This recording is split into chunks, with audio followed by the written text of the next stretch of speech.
sport, there's always those that like to push the limits of both man and machine. One such group that loves to wow the crowds is the freestylers. These riders don't care what surface they're on. Their goal is to defy gravity and put themselves and their machine in some of the most difficult positions possible. We caught up with veteran flipper Joe Parsons to get a little insight as to why these guys do what they do and what keeps them going. It's still not easy for me, you know, after 4 years and you know, probably 100 days a year practicing, miles and miles of circles I made at these ramps. It's still not easy.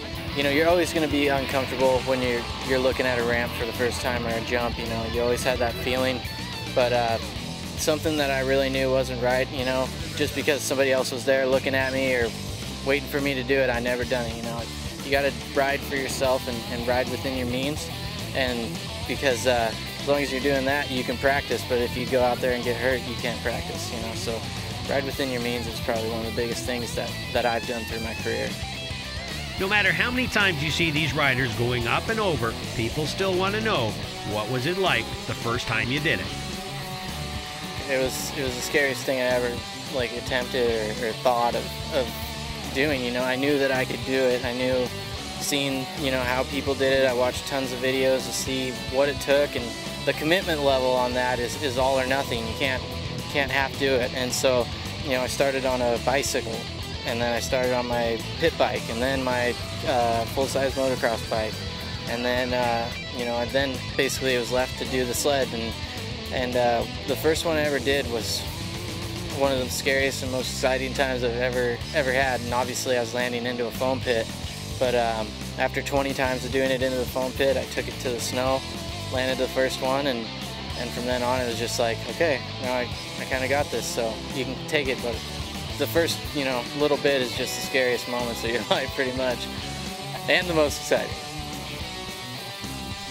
From our perspective, we're glad to roll the cameras while they rock and roll their sleds. Being entertained from the spectator area is just fine with us, and we recommend you don't try this at home.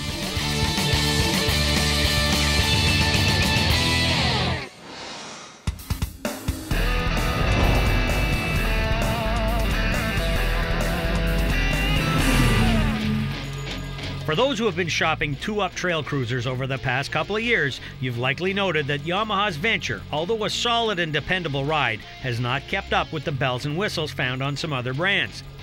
Tackling that head-on, in 2012, the new Venture GT adds power steering to their standard features list.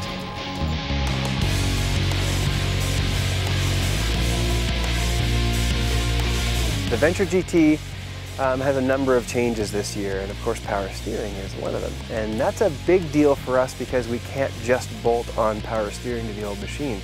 Power steering, the benefits of it, which are handling, like flatter handling, more stability, more accuracy, lighter steering, those things are combined with a suspension geometry change and the EPS. They work together.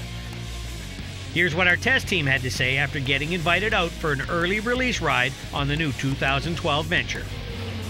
The biggest difference I noticed on the Venture, the riding in position on the Venture seems to keep getting better and better. The seat I was actually quite fond of. Rear suspension I don't believe has changed a great deal, but the front end geometry and with the electric steering, the Venture is continues to improve for a premium two-up tour. Of all machines that could have used the power steering, this is definitely the machine. At the higher speed running, it's not all that noticeable, but at the slower speeds and the tighter trails is where the Venture really shines with the power steering. You get two people on there with that 1.25-inch track, 144 inches long.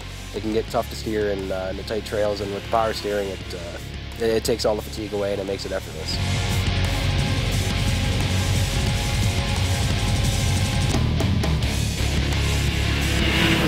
The 144 is definitely the length that I'm used to riding, and with the power steering in it, it was fabulous again. It kept it down really nice on the trail, cornered it. You're riding a big sled, a big two-up sled, but it don't feel like it because it's so effortless when you're going around the corners and in the turns and everything. So I think it was a vast improvement, and any Venture rider, I think they're going to be real excited when they get on this here and experience the electric power steering. I think it's great for touring models. You know, once you get the extended longer track, 144 inch with, get some luggage on here and a passenger. They get that extra weight and, to help the steering out on a touring machine, I think it's a big, big plus. And to be the first one out there, I mean, anybody who's out there doing the touring, and this will be the model to have for sure if they're looking to upgrade.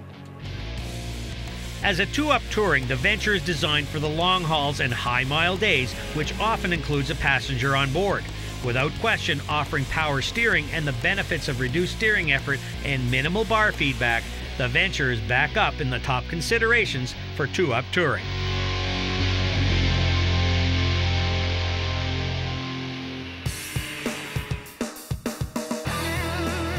Up next on STV, the scoop on carbides.